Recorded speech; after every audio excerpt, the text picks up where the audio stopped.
Good morning, ladies and gentlemen, and welcome to the ARC Resources Limited Second Quarter 2025 Earnings Conference Call. At this time, all lines are in a listen-only mode.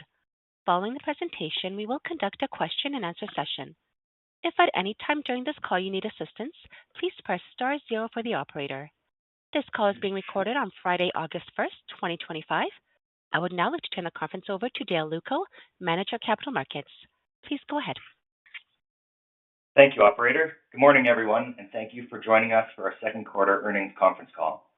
Joining me today are Terry Anderson, President and Chief Executive Officer, Chris Bibby, Chief Financial Officer, Carmen Jahangiri, Chief Operating Officer, and Ryan Barrett, Senior Vice President, Marketing. Before I turn it over to Terry and Chris to take you through our second quarter results, I'll remind everyone that this conference call includes forward-looking statements and non-GAAP and other financial measures, with the associated risks outlined in the earnings release and our MD&A. All dollar amounts discussed today are in Canadian dollars unless otherwise stated. Finally, the press release, financial statements, and MD&A are available on our website as well as SEDAR. Following our prepared remarks, we'll open the line to questions. With that, I'll turn it over to our President and CEO, Terry Anderson. Terry, please go ahead. Thanks, Dale, and good morning, everyone. Today, I'd like to walk you through our Q2 results, provide an operational update on some of our key assets, and share a little more insight into our most recent announcements, including the Kakwa acquisition and a new land acquisition at Attachie. After that, I'll hand it over to Chris, who will go through our financial results and revised guidance. Beginning with the quarter, production averaged approximately 357,000 BOE per day, which represents an 8% increase year-over-year and an 11% increase on a per-share basis. Production was about 40% liquids and 60% natural gas, and included 100,000 barrels per day of light oil and condensate. This represents a more condensate-weighted production mix with the addition of Attachie. This quarter, we continue to realize the benefits of a diversified commodity mix and long-term transportation to the U.S. for our natural gas. We generated $186 million of free funds flow, and with a strong balance sheet, we returned all of it to our shareholders through the base dividend and share buybacks.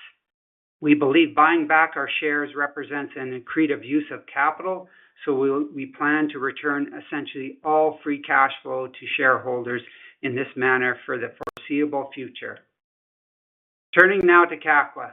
Second quarter production averaged approximately 170,000 BOE per day, including about 66,000 barrels per day of condensate.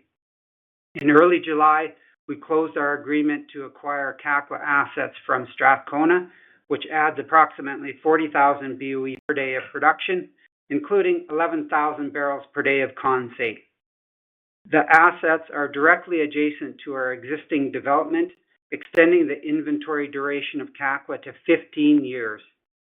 In addition, the Montney lands are 100% working interest and include owned and operated infrastructure that supports our low-cost structure and provides additional operational flexibility. Since closing, the integration has gone well. I'm pleased with how our staff have integrated this asset into our portfolio in a short time. The team is engaged, and we are seeing some positive preliminary results out of the new asset. Right now, we are focused on optimizing the area infrastructure and the go-forward development plan. The strategy moving forward at Kakwa is to maintain production at approximately 205,000 to 210,000 BOE per day and optimize free cash flow. Moving over to Attachie. Production during the second quarter averaged approximately 27,000 BOE per day, including 16,000 barrels per day of condensate and liquids. Production came in lower than forecast due to unplanned third-party downtime and production emulsion, both of which were resolved late in the quarter.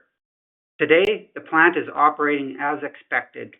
Attachie production reached 39,000 BOE per day at a point in June, including strong condensate production of approximately 21,000 barrels per day.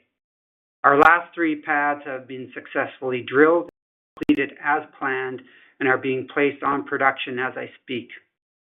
This will provide momentum into the second half of the year, where we expect Attachie production to average between 35,000 and 40,000 BOE per day. We continue to evaluate ways to optimize capital efficiencies and returns at Attachie. One example is we have trials in the ground at wider interwell spacing and higher intensity fracs that are generating results above our type curve. Through the initial 6 months, the average well from this trial pad produced approximately 107,000 barrels of condensate, or around 600 barrels per day. We remain confident in the long-term profitability at Attachie. Reservoir deliverability is strong and performing in line with our expectations, and we are advancing Phase 2 in alignment with our long-term strategy. We are investing $50 million towards Phase 2 this year into site preparation and the purchase of long lead items for the facility.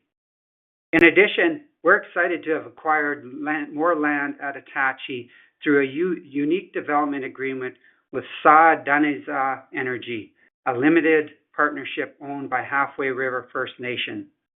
The agreement will allow for development of up to 36 new contiguous sections of land located immediately northwest of Attachie. This is in the condensate-rich area of the Montney, offering the potential to develop some of the highest quality acreage in Western Canada. This agreement increases our Attachie position by more than 10% to greater than 360 sections, extending our long development runway at one of the largest condensate-rich assets in Canada.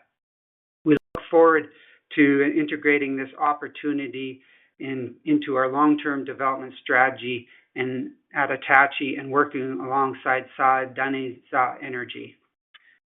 Finally, I'll speak to Sunrise, which is our low-cost dry gas asset. During the second quarter, we maintained our commitment to profitability by electing to curtail between 75 to 200 million cubic feet per day of natural gas production due to low natural gas prices. This effectively eliminated ARC's cash exposure to Western Canadian natural gas pricing, thereby preserving capital and resource for periods when prices are higher and meet our threshold for profitability. Currently, we have shut in all dry gas production, approximately 360 million cubic feet per day or 60,000 BOE a day, which will be fully restored when natural gas prices recover.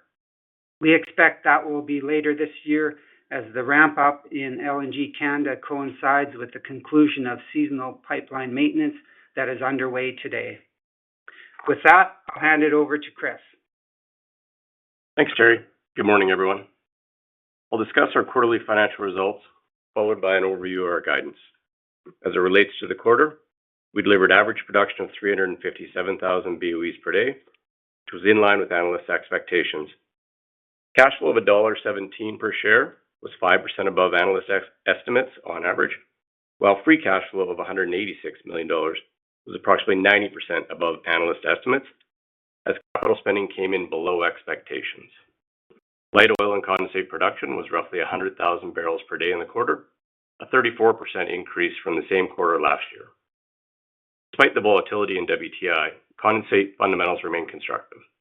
Demand is strong, inventories are low, and supply is simply difficult to grow. Typically, differentials for condensate are seasonally wide in Q2. However, this quarter, condensate traded in line with WTI, the narrowest spread for the second quarter in 4 years. Turning to natural gas, we continue to realize natural gas prices above the local benchmarks by utilizing our transportation portfolio to reach more attractive end markets in the U.S. In the second quarter, ARC realized an average natural gas price of $3.19 per MCF, which was up $1.12 higher than the AECO average price of $2.07 per MCF. Western Canadian natural gas prices are low in our view and will remain low until recovery later this year. Prices are well below the cost of supply, and Western Canada is in the early days of a material increase in demand as LNG Canada ramps up. This project will ultimately direct greater than 10% of local supply off the west coast of Canada, which should support narrower basis and strong natural gas prices locally. Moving to capital returns, the $186 million of free cash flow we generated in the quarter was returned to shareholders through our base dividend and share buybacks. For the third straight year, we plan to distribute essentially all free cash flow to shareholders as the balance sheet remains strong. To that end, as Terry mentioned, we closed the Kakwa acquisition on July 2nd. The acquisition was funded entirely with debt, and consistent with our guiding principles, we retained significant financial strength and flexibility. We raised $1 billion of unsecured notes in June, a new $500 million two-year term loan, and increased the borrowing capacity under our existing credit facilities to $2 billion. Moving on to our outlook, we updated our 2025 guidance to incorporate the Kakwa acquisition, natural gas shut-ins at Sunrise, and first half actuals at Attachie. Full-year production guidance is expected to be between 385 and 395,000 BOEs per day. This increase in full-year guidance incorporates the Kakwa acquisition and is offset by the natural gas shut-ins that occurred during the second quarter and extended into the third quarter, and also reflects the slower ramp experience at Attachie in the first half of the year. Production during the second half of the year is forecast to be greater than 410,000 BOEs per day, including approximately 120,000 barrels of light oil and condensate.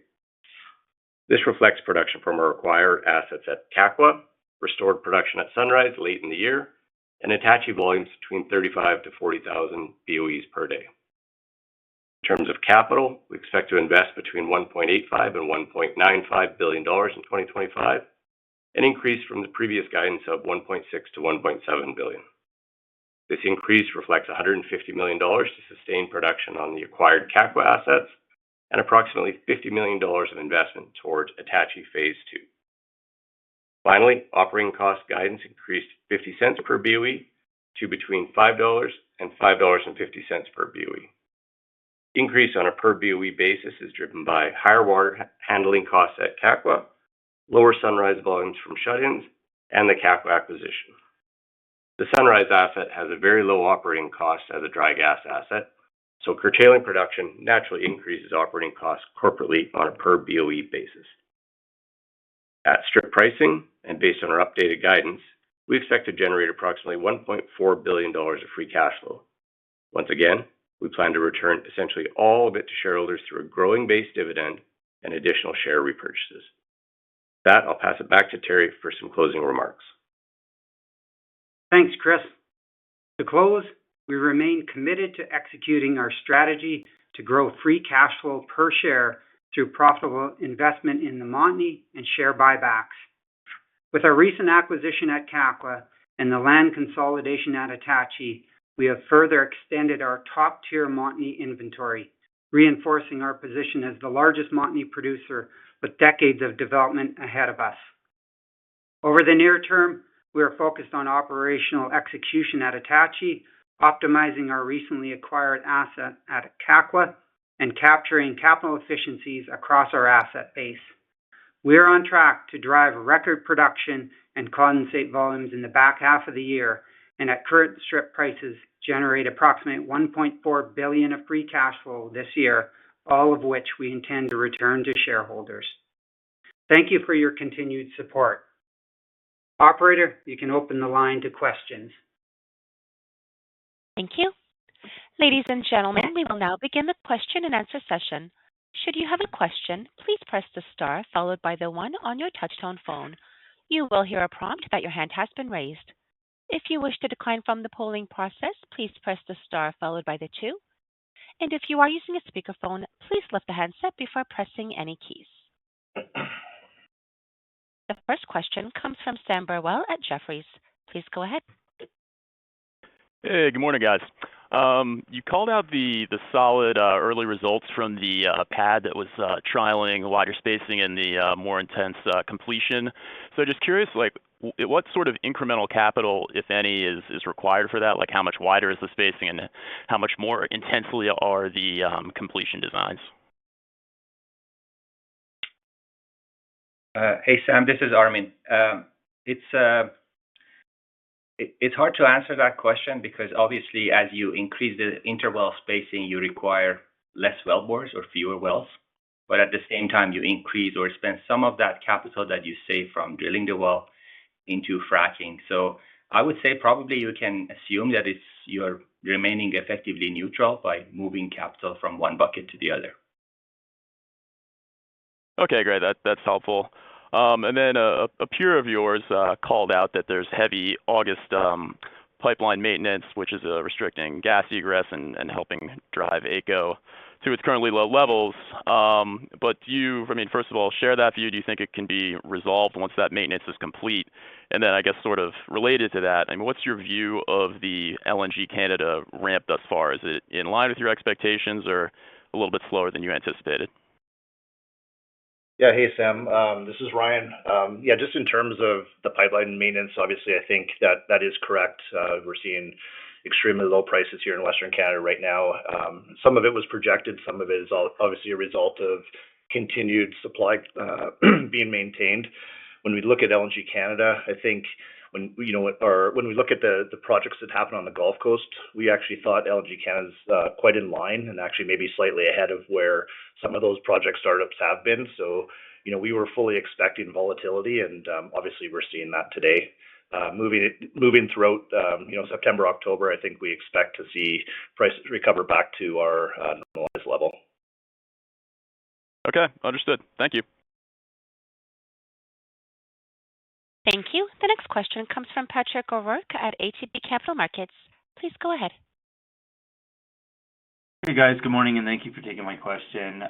You started off in the prepared remarks talking about the attractiveness of share buybacks right now and directing 100% of free cash flow towards them. I just wonder, from a philosophical perspective, and certainly we would agree with the accretion there based on our modeling, but from a philosophical perspective, there's probably some benefit to consistent and ratable dividend growth as well to the cost of equity here. So wondering what your view is on the right level and how you sort of triangulate on that.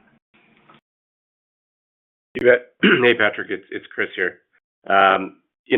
Obviously we have favored share buybacks in terms of a gross amount over the last couple of years, but the dividend is core shareholder returns. I think we've communicated pretty clearly what we're attempting to do is have an annual dividend increase.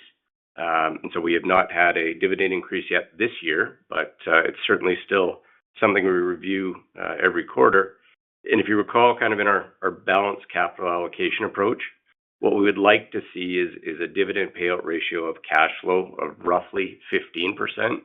I think in the quarter we were right around 16%, and for the year we're forecast around 14%. So that certainly, gives us a bit of room to play. But in the fullness of time, dividends are going to be a material portion of shareholder returns. So we want to make sure that we've got a balance between both dividends, cash in people's hands, as well as retiring the share count, in addition to profitably growing in the Montney. So, if you think of 50% of the cash flow going back into the ground, growing the asset base and production levels by roughly 3% on a CAGR basis, roughly 15% going out the door in dividends, and that really remains about 35% for share buybacks as well. We think that's the optimal level right now, given we don't have to deleverage the balance sheet. Yeah, great. That's very helpful there. And then just going over to the op costs and the change in the guidance here, you sort of had three sources driving that. I think the Sunrise shut-ins are probably pretty obvious that would push it up. But if you had to break that amount that it's pushed up here down, how would you break it down between the three sources? And then just on the water handling, is that something that's transitory, or is that a little bit more structural going forward? Patrick, Armin here. So some of it is going to go away, and some is obviously because of, I guess, the new portfolio. So the Sunrise shut-in obviously has a BOE impact, so that impacts the dollar per BOE. The other part is associated with the new asset. So obviously, as we learn more about the asset, we'll find ways to optimize the operating costs there. And the other component of that is related to operational things in Kakwa field as we move produced water.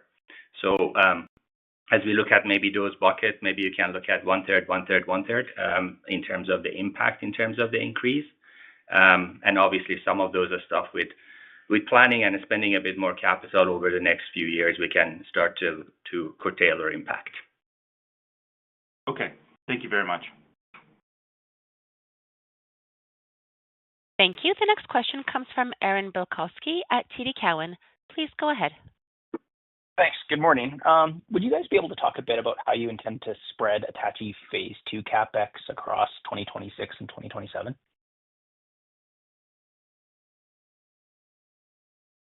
Aaron, it's Chris here. It's a little early to say it with any confidence. We're just going through, the costing and timing of it. If you use Phase 1 as an example, total cost of roughly $750 million. Roughly, we spent $350 in the first year and $450 in the second year. So it's going to be, we would expect, pretty even.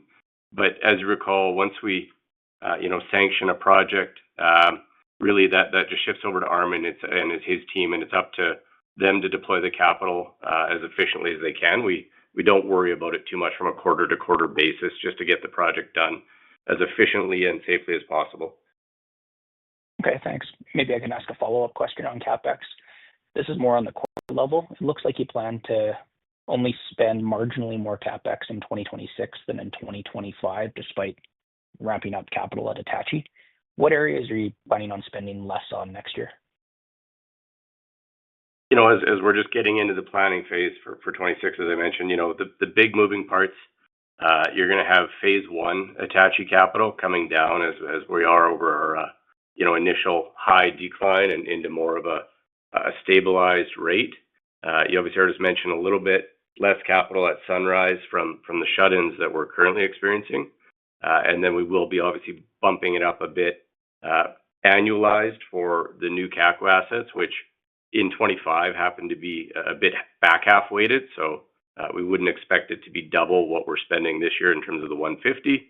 And then, as you mentioned, we will be adding in, we would expect, subject to sanction, some capital for Phase 2 of Attachie. So several moving parts, and we'll finalize that in the coming months here. Thanks. One final question from me on the dry gas shut-ins. Is there a price you'd look to restore those volumes? Yeah, I can grab on that one as well. I mean, historically, what we've talked about is full cycle supply cost at Sunrise, in the $1.15 to $1.25 range. So something, consistently above that, especially given that we do expect to be in a more constructive pricing environment in the not too distant future. We refuse to waste the resource when we don't have to wait that long to make a better rate of return on those assets and make sure that we're operating profitably. Perfect. Thanks. I appreciate the answers. Thank you. Ladies and gentlemen, as a reminder, should you have any questions, please press star 1. The next question comes from Jamie Kubik at CIBC. Please go ahead. Yeah, good morning. Just expanding maybe a little bit on Aaron's question there on the capital spending changes. For the second half change that you outlined in the capital spending increase this year, maybe can you get into some of the specifics that you have on slide 8 for us? Just incremental capital being spent at Attachie. It looks like there's 2 less wells being drilled there. Can you just talk about what that CapEx is being dedicated to, aside from the $50 million that you're bringing forward for Phase 2? And can you talk a little bit more on the Kakwa spending increase as well? Thanks. Yes, Jamie, this is Armin. So Attachie, the extra capital we are spending there is primarily to advance some field construction in preparation for Phase 2. We're taking advantage of the, seasonal weather conditions to advance that phase. It just basically allows us to maintain project timelines by spending that capital and be more efficient from a capital deployment perspective. Other than that, in Attachie, is only DNC, drilling and completions activity, and there's no other capital that goes in the ground.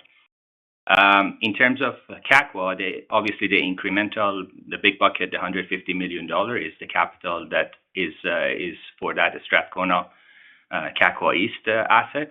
That's effectively what was planned for the remainder of the year, and that's been carried forward to ARC, and so we are going to execute exactly the plan that was laid out there.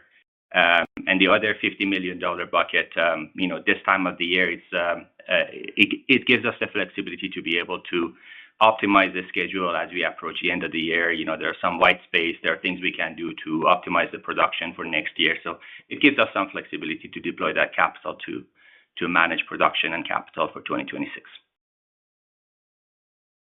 Okay, sorry. Could I maybe just ask you to expand a little bit on Attachie, like outside of the $50 million? Because I guess slide 8 has Attachie spending going from $360 to $425 to $475 this year. So that would be, over and above the $50 million that is going there.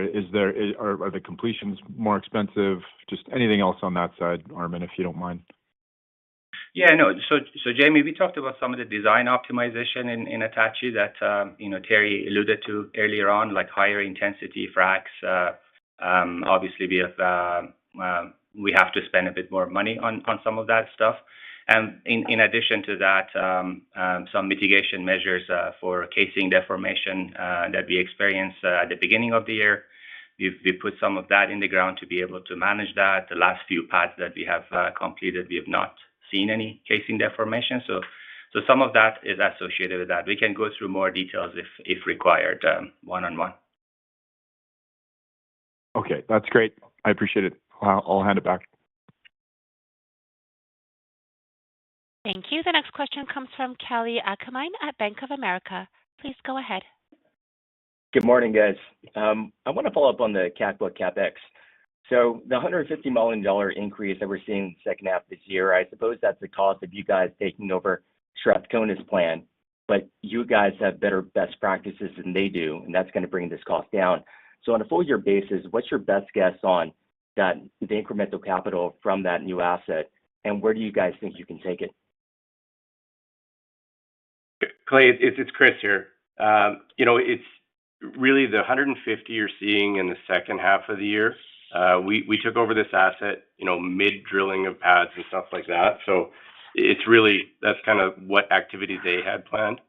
For 26, it's a little bit early to get too carried away on details, but high level, the way you can kind of think about it, or at least the way that we've been thinking about it, if you think of roughly 40,000 BOEs a day, plus or minus, at a capital efficiency of roughly $15,000 a flowing barrel, you're going to be in that 200-ish million. So whether that's 200, 225 is kind of high level what you can think of. Obviously, what the teams right now are doing, integrating the asset, incorporating it into our development plans, and you'll get some more details on that, later this year when we release the 26 budget. Yeah, I appreciate that detail, Chris. Second question goes to LNG supply agreements. There's a lot of new LNG projects that are taking FID or about to take FID. Your peers are announcing new supply agreements. I imagine it's with them. When you look at the contracts that are out there, do you think that these new agreements are attractive as what you had signed in the past?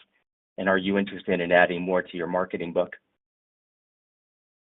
Yeah, this is Brian. Thanks for the question. I think starting with your second question there, we're really happy with where our exposures are. We've talked pretty transparently about having about a third of our gas priced in Western Canada, a third of our gas priced in the U.S., and a third of our gas priced internationally by the end of the decade. And if you look at where our portfolio sits, we're pretty much in line with that. So I would say, no further contracts at this time. When we look at the cost structure that we have in our agreements, again, we're very happy with those. We were early entrants into these agreements, and we feel that's been beneficial for us. Got it. Thank you.